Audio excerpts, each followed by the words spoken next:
Assalamualaikum warahmatullahi wabarakatuh. Halo semuanya, perkenalkan nama saya Alfian Nur Halimah dengan NPM 24610154. Saya mahasiswa program studi S1 Manajemen kelas D semester 3 Fakultas Ekonomi dan Bisnis Universitas Muhammadiyah Metro.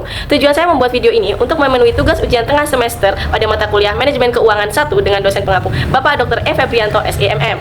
Nah, materi yang sudah Bapak Febri sampaikan itu ada 4 materi. Yang pertama ada pengantar manajemen keuangan, yang kedua ada nilai waktu uang, yang ketiga ada nilai waktu uang anuitas, dan yang terakhir ada analisis laporan keuangan. Jadi di sini saya akan menjabarkan apa aja isi-isi yang terdapat dalam materi tersebut. Nah, materi yang pertama itu ada pengantar manajemen keuangan. Nah, menurut Bambang Riyandi mendefinisikan bahwa pengantar manajemen keuangan itu semua aktivitas yang dilakukan perusahaan yang berhubungan dengan upaya memperoleh dana yang dibutuhkan dengan biaya yang seminimal mungkin dan syarat yang menguntungkan, serta upaya untuk mempergunakan dana yang diperoleh tersebut secara efisien dan efektif. Nah, manajemen keuangan didefinisikan dari tugas dan tanggung jawab manajer keuangan yang meliputi keputusan tentang investasi, pembiayaan kegiatan usaha, dan pembagian dividen suatu perusahaan. Manajemen keuangan adalah manajemen fungsi keuangan bagaimana mempergunakan serta menempatkan dana yang ada. Nah, manajemen keuangan memiliki 3 kegiatan yang utama. Yang pertama, perolehan dana, yang kedua, menggunakan dana, yang ketiga, mengelola aset. Nah, keputusan dalam manajemen keuangan itu ada 3. Yang pertama, penganggaran modal, yaitu proses perencanaan dan pengelolaan investasi jangka panjang sebuah perusahaan. Yang kedua, ada struktur modal, yaitu kombinasi spesifik ekuitas dan utang jangka panjang yang digunakan perusahaan untuk mendanai operasinya. Yang terakhir itu ada modal kerja, yaitu aset dan kewajiban jangka pendek yang dimiliki sebuah perusahaan. Lalu tujuan keuangan. Nah, yang tujuan keuangan itu ada 2. Yang pertama, memaksimalkan nilai perusahaan. Yang kedua, memaksimalkan nilai kekayaan para pemegang saham. Nilai kekayaan dapat dilihat melalui perkembangan harga saham perusahaan di pasar. Nah, manajemen keuangan yang efisien memenuhi adanya tujuan yang digunakan sebagai standar dalam memberi penilaian keefisienannya, yaitu tujuan normatif manajemen keuangan. Nilai perusahaan yang belum go publik dapat diukur dengan harga jual seandainya perusahaan tersebut dijual. Lalu yang kedua, ada materi manajemen keuangan nilai waktu. Nah, konsep nilai waktu uang, yaitu uang yang diterima sekarang nilainya lebih besar daripada uang yang diterima di masa yang mendatang. Lalu lebih awal uang Anda menghasilkan laba, lebih cepat laba tersebut menghasilkan laba. Lalu interest dan compound interest.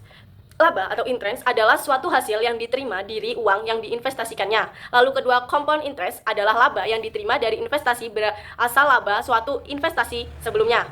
Lalu konsep dasarnya itu ada 3. Yang pertama, jika nilai nominalnya sama, uang yang dimiliki saat ini lebih berharga daripada uang yang akan diterima di masa yang akan datang. Yang kedua, lebih baik menerima 1 juta sekarang daripada kita menerima uang yang sama 1 tahun lagi. Yang ketiga, lebih baik membayar 1 juta 1 tahun lagi daripada kita harus membayar uang yang sama sekarang. Nah, lalu ada 6 rumus utama. Yang pertama itu ada nilai yang akan datang, yang kedua ada nilai sekarang, yang ketiga ada nilai yang akan datang dari anuitas, yang keempat ada nilai sekarang dari anuitas, yang kelima anuitas angsuran hutang, yang keenam anuitas cadangan penggantian. Nah, kita akan ke rumus utama yang pertama dulu, yaitu ada nilai yang akan datang. Nah, seperti contohnya itu uang 1.000 ditabung dengan tingkat bunga 10% per tahun. Nah, setelah 1 tahun, uang tersebut akan menjadi yaitu 1.000 ditambah dalam kurung 10% dikali 1.000, yaitu menjadi 1.100. Yang setelah 2 tahun, uang tersebut akan menjadi 1.000 ditambah 10% dikali 1.100, yaitu menjadi 1.210. Nah, catatannya, bunga tahun pertama ditambah ke pokok tabungan atau bunga majemuk. Nah, setelah 3 tahun, uang tersebut akan menjadi 1.210 ditambah 10% dikali 1.210, yaitu menjadi 1.331 dan seterusnya. Lalu yang kedua, persamaan nilai mendatang. Nah, berapa nilai masa depan uang yang akan Anda tabung atau investasikan hari ini akan tergantung pada 1. Besarnya dana yang Anda tabungkan, 2. Tingkatnya suku bunga dan retur dari tabungan Anda, 3. Lamanya dana tersebut akan ditabungkan. Seperti rumusnya, FVN sama dengan PV dalam kurung 1 ditambah I tutup kurung N, di mana FV itu adalah nilai mendatang dari investasi pada akhir tahun ke N, dan I adalah tingkat bunga tahunan. PV adalah nilai sekarang dari sejumlah uang yang diinvestasikan. Persamaan ini digunakan untuk memperhitungkan nilai dari sebuah investasi pada titik waktu di masa mendatang. Lalu yang ketiga ada model bunga majemuk. Jumlah di masa datang dari suatu jumlah sekarang adalah VN sama dengan P dalam kurung 1 ditambah I tutup kurung N, di mana P adalah jumlah sekarang, I adalah tingkatan bunga per tahun, dan N adalah jumlah tahun.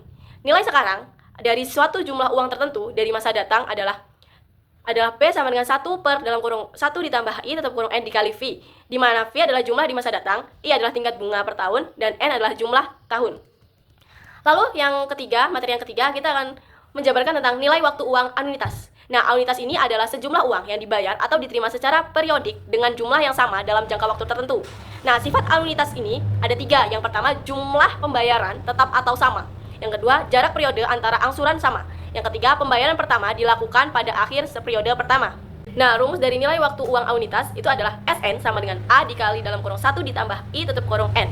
Nah, contoh soalnya seperti nilai uang Rp1000 diterima secara rutin tiap akhir tahun selama 4 tahun selama ditabung dengan tingkat bunga 10% per tahun. Nah, kita akan mencari pada akhir tahun keempat yang diterima pada akhir tahun ke-1 akan menjadi Rp1000 dikali 1 dalam kurung 1 ditambah 10% tutup kurung pangkat 3 sama dengan 1331. Nah, pada akhir tahun keempat, uang yang diterima pada akhir tahun kedua akan menjadi Rp1000 dikali dalam kurung 1 ditambah 10% tutup kurung pangkat 2 yaitu menjadi 1210. Nah, pada akhir tahun keempat, uang yang diterima pada akhir tahun ketiga akan menjadi 1000 dikali dalam kurung 1 ditambah 10% tutup kurung pangkat 1 yaitu menjadi 1100. Nah, jika pada akhir tahun keempat, uang yang diterima pada akhir tahun keempat akan menjadi Rp1000 dikali dalam kurung 1 ditambah 10% pangkat 0 sama dengan tetap 1000. Nah, catatannya, uang tersebut belum sempat dibungakan karena diterima di akhir tahun. Dengan demikian, pada akhir tahun keempat, jumlah seluruhannya yang diterima akan menjadi, jadi jumlah seluruhannya itu ditambahkan. Hasilnya yaitu, yang pertama tadi kita mendapat 1331 ditambah 1210 ditambah 1100 ditambah 1000 yaitu menjadi 4641. Nah, kita menggunakan rumus yang kedua, di mana rumus yang kedua ini adalah SN sama dengan A dikali dalam kurung 1 ditambah I tutup kurung pangkat N dikurang 1 per I. Nah, di mana SN ini adalah nilai yang akan datang dari anuitas selama N periode. Nah, A ini adalah anuitas dan I adalah tingkat bunga. Nah, soalnya masih sama seperti yang di awal tadi, cuma cara pengerjaannya berbeda. Nah, di sini jawaban cara pengerjaan adalah S4 sama dengan 1000 dikali dalam kurung 1 ditambah 10% tutup kurung pangkat 4 dikurang 1 per 10%.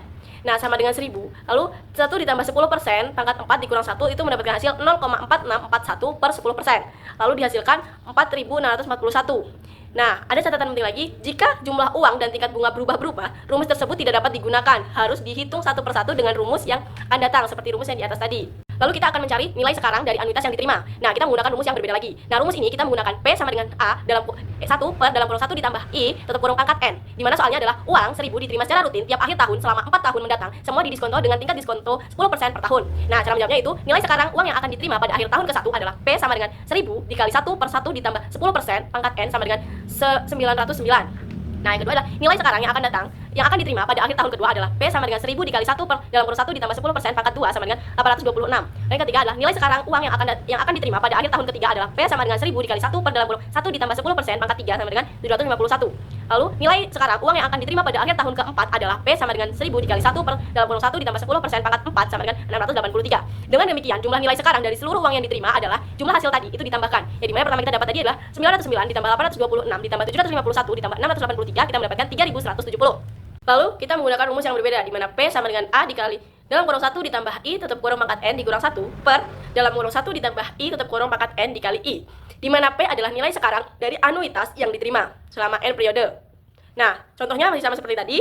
Lalu jawabannya adalah P sama dengan 1000 dikali dalam kurung 1 plus 10% pangkat 4 dikurang 1 per 1 dalam kurung 1 ditambah 10% tutup kurung pangkat 4 dikali 10%. Sama dengan 1000 dikali hasil dari 1 ditambah 10% pangkat 4 dikurang 1 yaitu adalah 0,4641 per hasil dari 1 ditambah 10% pangkat 4 dikali 10% yaitu 0,1464. Nah, lalu kita jumlahkan mendapatkan hasil 3170. Jika jumlah uang dan tingkat bunga berubah-berubah, rumus tersebut tidak dapat digunakan, harus dihitung satu per satu dengan rumus nilai sekarang. Lalu yang terakhir ada laporan keuangan. Nah, laporan keuangan adalah catatan informasi keuangan suatu perusahaan pada suatu periode akuntansi yang dapat digunakan untuk menggambarkan kinerja perusahaan tersebut. Laporan keuangan adalah bagian proses pelaporan keuangan. Laporan keuangan yang lengkap biasanya meliputi laporan neraca, laporan laba rugi, laporan posisi keuangan yang dapat disajikan berupa laporan arus kas. Analisis laporan keuangan merupakan proses evaluasi posisi keuangan dan kinerja perusahaan dengan menggunakan laporan keuangan. Tujuan analisis laporan keuangan yaitu membantu menilai posisi dan kinerja keuangan, membandingkan posisi dan kinerja keuangan perusahaan dengan posisi dan kinerja keuangan perusahaan yang bersangkutan di masa lalu, perusahaan lain, dan industri. Membantu pemakaian laporan keuangan dalam mengambil keputusan. 4 kelompok analisis. Yang pertama, analisis rasio keuangan. Analisis dengan membandingkan rasio-rasio keuangan, baik perbandingan internal maupun perbandingan eksternal. Yang kedua, analisis tren. Analisis untuk mengetahui perkembangan naik dan turunnya komponen dalam laporan keuangan. Lalu analisis laporan keuangan. Yang pertama, analisis Drummond size. Analisis dengan menghitung persentase unsur-unsur dalam neraca ke total aset dan unsur-unsur dalam rugi laba ke total pendapatan. Kedua, analisis indeks. Analisis dengan menghitung persen untuk unsur-unsur dalam laporan keuangan ke laporan keuangan ke tahun dasar. Lalu jenis analisis rasional keuangan. Pertama, rasional solvabilitas. Rasional yang menunjukkan kemampuan perusahaan untuk memenuhi kewajiban jangka pendek, lebih besar, lebih baik. Lalu yang kedua, rasional aktivitas, yaitu rasional yang menunjukkan kemampuan perusahaan untuk mengendalikan investasinya di aset, lebih besar, lebih baik. Yang ketiga ada rasio leverage keuangan, yaitu rasio yang menunjukkan sejauh mana perusahaan mengandalkan pendanaan hutang. Lalu yang terakhir, rasio profitabilitas, yaitu rasio yang menunjukkan sejauh mana perusahaan mampu menghasilkan laba, lebih besar, lebih baik. Nah, berdasarkan analisis rasio keuangan kesehatan perusahaan, bisa dilihat dari tingkat rasio secara individual, perbandingan rasio dari waktu ke waktu dalam perusahaan yang sama, atau perkembangan rasionya, lalu perbandingan rasio keuangan perusahaan dengan rasio keuangan perusahaan lain, lalu perbandingan rasio keuangan perusahaan dengan rasio keuangan rata-rata industri, lalu kombinasi antara tingkat rasio, perkembangan rasio, dan perbandingan rasio. Rasio solvabilitas merupakan rasio yang menunjukkan kemampuan perusahaan memenuhi kewajiban jangka pendek, di mana CUT ratio sama dengan aset lancar per utang lancar, sementara QUT ratio yaitu QUT aset per utang lancar. Lalu rasio aktivitas merupakan rasio yang menunjukkan kemampuan perusahaan mengendalikan investasinya di aset, di mana receivability turnover yaitu pendapatan per piutang. Inventory turnover yaitu harga pokok penjualan per persediaan. Lalu aset turnover yaitu pendapatan per aset. Lalu rasio leverage keuangan merupakan rasio yang menunjukkan sejauh mana perusahaan mengandalkan utang. Nah, nama itu ada debt to asset ratio, yaitu utang per aset. Lalu kedua ada debt to equity ratio, yaitu utang per ekuitas. Lalu ada interest coverage, yaitu EBIT per bunga. Rasio profitabilitas merupakan rasio yang menunjukkan kemampuan perusahaan menghasilkan laba, di mana ada net profit margin, yaitu laba bersih per pendapatan. Lalu gross profit margin, yaitu ada EBIT per pendapatan. Lalu ada return on asset, yaitu laba bersih per aset. Lalu ada rasio probabilitas merupakan rasio yang menunjukkan kemampuan perusahaan menghasilkan laba, di mana return on equity yaitu laba bersih per ekuitas. Lalu dividen payout ratio yaitu dividen per laba bersih. Lalu retention ratio yaitu laba ditahan per laba bersih. Sekian video penjelasan dari saya ucapkan terima kasih. Wassalamualaikum warahmatullahi wabarakatuh.